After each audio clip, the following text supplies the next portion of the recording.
Today, we're diving into one of the most misunderstood cards in the entire tarot deck, the Seven of Cups. Now, this card gets a bad rap, often written off as just wishful thinking. But is there more to it? Is this card a warning, or is it a roadmap? Let's find out. So, when you pull the Seven of Cups, the first gut reaction for a lot of people is kinda negative. You hear words like confusion, wishful thinking, or even unproductive dreaming. It's really easy to look at this card and just see a total haze of fantasy with nothing real behind it. But what if we've been looking at it all wrong? What if this card isn't about getting lost in the clouds at all? What if it's actually about discovering every single possible path to your success? That's the huge idea we're going to unpack right now. To really get it, though, we've got to start with why this card has the reputation it does. So let's take a quick look at those traditional meanings. Okay, so you see these words, wishful thinking, illusion, unreasonable hopes. They all paint this picture of someone who's totally stuck, right? They suggest a mind that's just caught up in fantasy, not in reality. Even that word dissipation, it basically means your energy is scattered and wasted on things that just aren't real.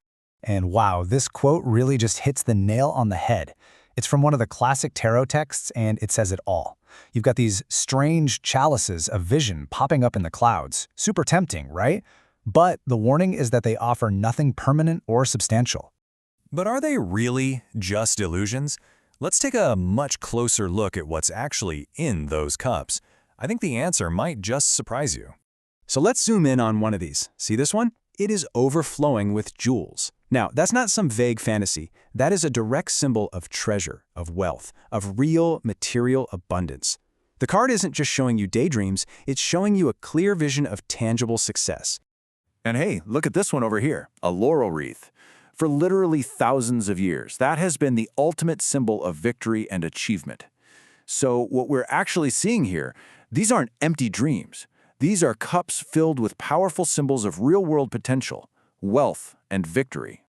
So, if the cups are holding real potential, why the reputation for confusion? Well, this is where we make a huge pivot.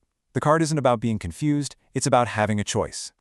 Okay, check this out. On the left, you've got that passive, negative view. But if we just reframe it, confusion becomes options. Wishful thinking, that becomes imagination. All of a sudden, this card isn't a problem you have to solve, it's a moment of incredible power. You're not lost, you're standing in front of a wide-open field of possibilities.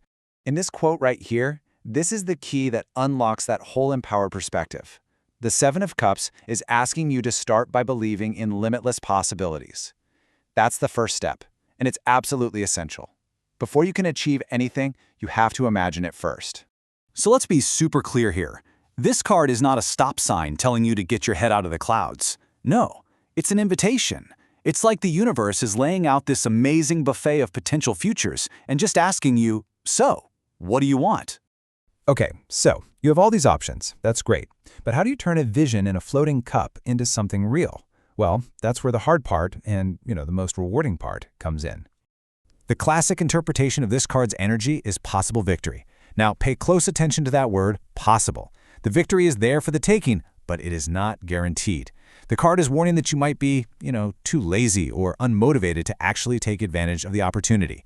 The potential is totally real, but you have to be the one to actively reach out and grab it. So, how do you do that? It's really a three-step process. First, step 1. You have to do what that figure in the card is doing. Just see and acknowledge all the possibilities. Don't write anything off.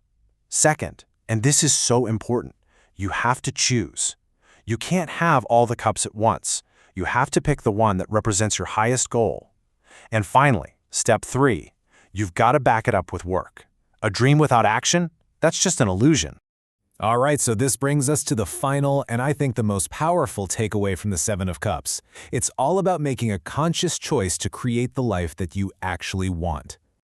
Let's look at this image one last time. For so long we focus on all the cups, but the real power here, it's in the person.